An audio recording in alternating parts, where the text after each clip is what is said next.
Shenfeld is chief economist with CIBC Capital Markets, and he's been standing by. Avery, let's start with the Canada picture and your initial assessment here.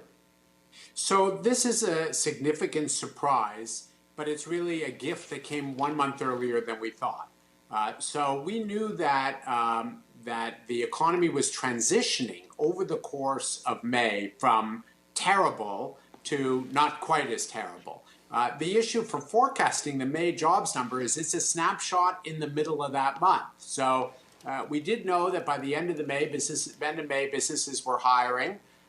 It was a question mark as to whether we would pick that up. So it looks like we just got in under the gun. In other words, that by the survey week in the middle of the month, we had regained some of the jobs that we lost, say, for example, in the second half of April, where we probably hit rock bottom. And I suspect it's the same story for the U.S. as well, that we were certainly seeing lots of people apply for unemployment benefits in the U.S., which is why forecasts were so dour. Those might have been people who just simply couldn't get through on the various phone lines and so on that they had to in order to apply earlier. But the reopening of the economy, which we really expected to show up in the jobs numbers in June, it looks like May got an early summer surprise in effect. Well, and I'm glad you gave that context. I'm even now going through the extensive Statistics Canada release, which gives you more details on everything that unfolded. And I mean, even if we look at the overall unemployment rate, they characterize that 13.7% unemployment rate in May as a record high. So we got a long way to go to get back to a normal economy. But as I look at the provincial breakdown, and Avery, how many times have we talked about the number of COVID-19 cases in provinces like Ontario and Quebec, and how that has impacted the economic picture? Quebec accounted for nearly 80% of the overall employment gains in May. From April to May, employment in the province increased by 231,000 positions. And then while the employment situation continued to deteriorate in Ontario, it did so at a slower pace. And I guess I would add to all of this that one of the things that StatsCan talked about was that the easing of the COVID-19 restrictions and workplace adaptations, workplaces essentially adapting on the fly, has, this is the words of StatsCan, allowed some Canadians who were unable to work from home to begin returning to work either at their previous workplaces or in new jobs. Certainly seeing the reopening in Quebec, which came a little earlier than in some provinces, and in fact, before Quebec really has had the COVID-19 numbers coming down, as well as some other provinces, that's showing up in these numbers. Ontario hasn't done as much reopening, so this is really a matter of timing. So some of this will show up in other provinces in June rather than May. But I think StatsCan is right. This is still a terrible labor market. And we shouldn't forget the fact that millions lost their jobs. And now a few 100,000 have regained jobs. On balance still, we have a long way to get people who work for airlines, people who worked for small services that are still shut down, for example. There's still a long way to go here. But it's good to see confirmation that the reopening of the economy is indeed creating some opportunities to make the numbers look a little less bad, is the way I would put it.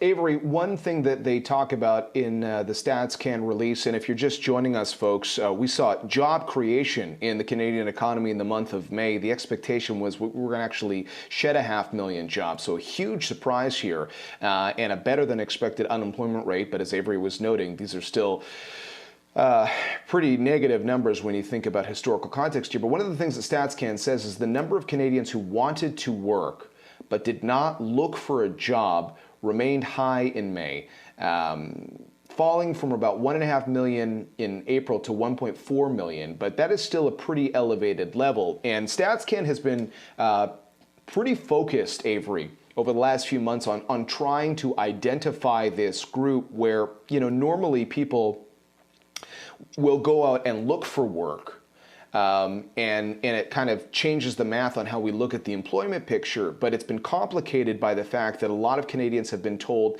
to stay home, or maybe they're actually having to teach their kids. There's just other stuff that you wouldn't normally have to do with. So while you would normally go out and look for a job, you haven't really been in that position. And then you add to that, quite frankly, that the federal government has in some ways paid people to stay home. They have paid out billions of benefits to cushion the blow in the short term. How would we navigate that idea of, if things start to reopen, now individuals have to make that decision on whether or not they are going to be looking to get back into the labor force?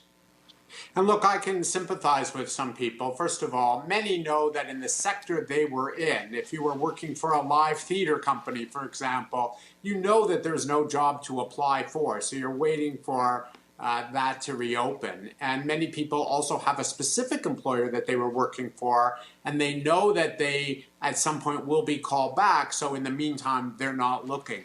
As far as the incentive to stay home, it is true that some people are earning more from the CERB program, for example, than they were on their job. But remember that that program only gave people 16 weeks of benefits. Some are going to run out pretty soon on that front. Now, Ottawa may decide to extend that program, but they could modify it in a way that gives people more incentive to look for work. But the reality is that if you know that in the sector you're in, there simply aren't any jobs, it's understandable that you will show up as not looking for work. And therefore, you're not part of that unemployment rate. So the true unemployment rate is really higher than these numbers are indicating, particularly in Canada, where the way we define unemployment, you have to actually apply for something. You have to take a step to look for a job in order to really count as unemployed.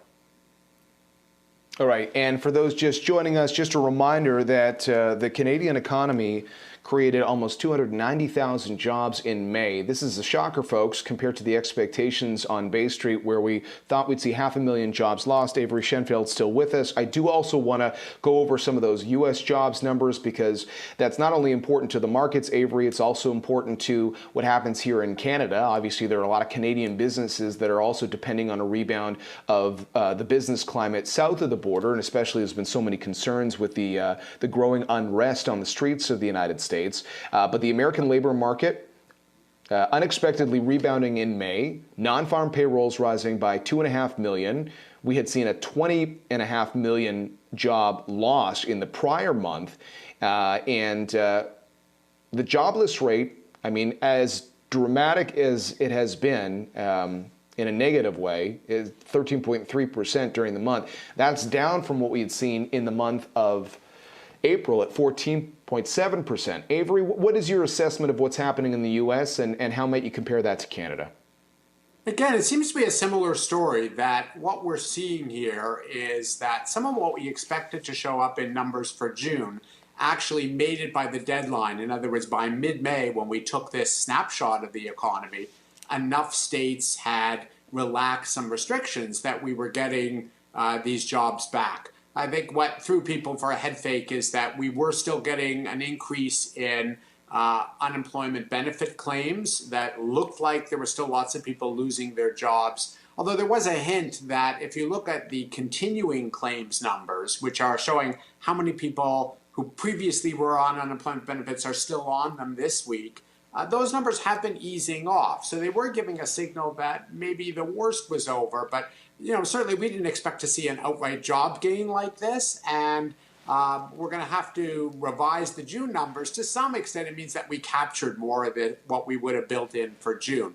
But overall, again, if you step back from all this and you look at where the U.S. unemployment rate is, this is certainly, if you're thinking cup half empty, cup half full, this is a cup that's 1/4 full. There's a long way to go still, and it may not be a smooth path from here. We do expect, for example, to get an initial spike in GDP, but after that, the gains could be slower. Some of the sectors that are going to be left behind in this early rebound aren't necessarily just around the corner. So it could be a longer wait before we're sitting in a crowded arena or a crowded bar, at a convention center, at a big wedding reception hall. So if you think of all of those employees, they're not going to get jobs the next month. They have a longer wait ahead. What we're seeing is the initial reopening of other types of employment where personal contact is not as significant, and therefore we can still play safe with the virus while trying to get those things back